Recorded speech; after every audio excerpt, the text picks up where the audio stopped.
Welcome to today's lesson, Losing Yourself in Motherhood. Being a mum is just one role that you have in your life. You may also be a daughter, a sister, a friend, colleague, coach, caregiver, wife. The list is endless. So you may feel that you are physically and mentally exhausted often, and you also may feel that you've lost a strong sense of who you actually are. These many roles and responsibilities all take their toll on our energy levels, but being a mum seems to be the role that requires the most attention and energy. We are the only species where a baby must have connection with their mother or caregiver to survive. The responsibility which emerges once you have your first baby can be very overwhelming and often even frightening. Whether you are a working mum, a single mum, a younger mum, an older mum, the role is multifaceted. The role of being a mother requires the planning of a highly paid CEO and the patience of a saint. And this is a universal fact. Regardless of culture, religion, or race, being a mother is a constant juggling act. And ensuring that all your family members are healthy and on time for appointments, all the way to planning and cooking meals, nurturing your children when they're sick, paying bills, helping with homework. The list is endless. Being a mother is a very important role, which can often lead to you feeling confused and not good enough. You may begin to take on societal expectations of what motherhood is and put unrealistic expectations on yourself.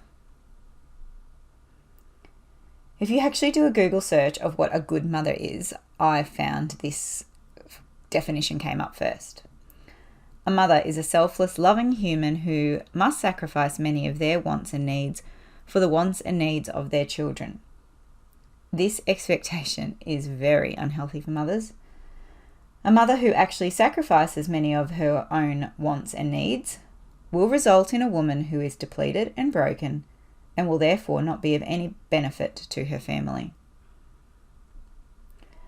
After 12 months at home with my babies, I was not flourishing. I had lost my identity. I was a mother, and that is all I felt. I did not feel that I had other strengths or talents, and I did not create time for my hobbies or my joy, or put any time into finding my joy. At this point in my life, I was lost. I went back to teaching part-time after having a year at home with Jasmine as a baby and Josh as a 2-year-old. I craved adult interaction and using my brain, some stimulation. And as much as this return to part-time work gave me some fulfillment and a sense of identity, it also introduced feelings of mother guilt and was the first time I had ever had to juggle multiple roles of mother, teacher, wife, etc. And since then, the juggling act has never stopped. Many women are often in paid employment as well as fulfilling the main portion of household chores and nurturing. Working mums are often stretched thin, trying to do the traditional roles of their fathers and their mothers. And when women feel overwhelmed with the numerous jobs that we have to do, we often multitask. My husband is always telling me to do one thing at a time, but that often doesn't feel like a viable option for me. I just have too many things to do once I get home from work, so multitasking seems like the only option. It's very common to see me running to do a load of laundry whilst in the middle of cooking dinner, and my children yelling out that something is boiling over. I also think that I'm achieving more by doing this. However, it actually does make me feel more stressed, and all the research will tell you that multitasking is not good for your mental health. Now just take a minute to think about all the tasks, jobs, conversations, things you have completed today as a mother. This is just a very simple list here. I'm sure you could add a lot more. Now you would probably stop to realize why you may feel so tired. There are just not enough hours in the day sometimes, or that's certainly how it feels. Something often has to give, but it should never be your sanity or mental health. You must value yourself enough to say, I need to put mama first. I need a time out, or I need some help.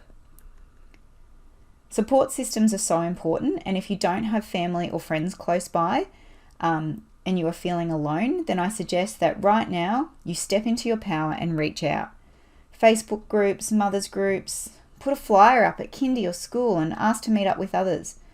I love to see it when someone puts it up on our community Facebook page that they're new to town and they'd like to meet up with other mums and get to know some other people, and they are often flooded with responses.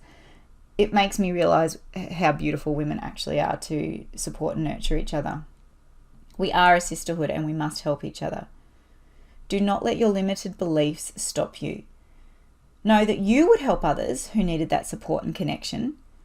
So if you need it, reach out with an intention of love, and I do believe that love is what you will receive in return.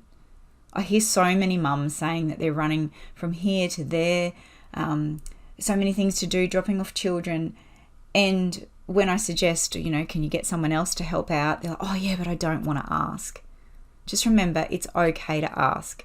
In fact, it's necessary to ask, and we should all be there to help each other. And because you have a number of roles and responsibilities as a mum, it is very easy to lose your sense of self amongst all these many roles, as I spoke of. I've spoken with so many women who admit that they do not know what they actually like anymore. They've become so used to sacrificing their needs, wants, hobbies for their family that they've almost forgotten who they are. A friend said, I don't even know what music I like anymore. I'm so used to pleasing the family. And we've all been there, sacrificing our desires, likes, wants for the benefit of our family. But it's so important to make time to enjoy your own interests. And often your children will see how important that is, that you are valuing yourself and putting yourself first. I still clearly remember the day when I hopped into the car and for the 100th time listened to the demands of my young children saying, we want the Wiggles.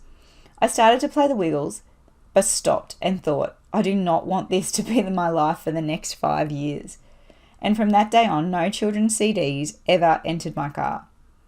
I love my music, and that was the one thing that I kept for me.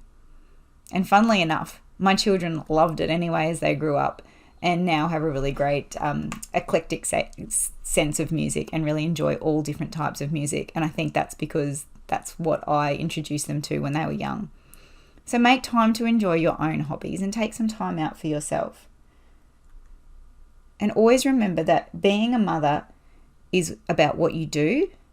It's not who you are.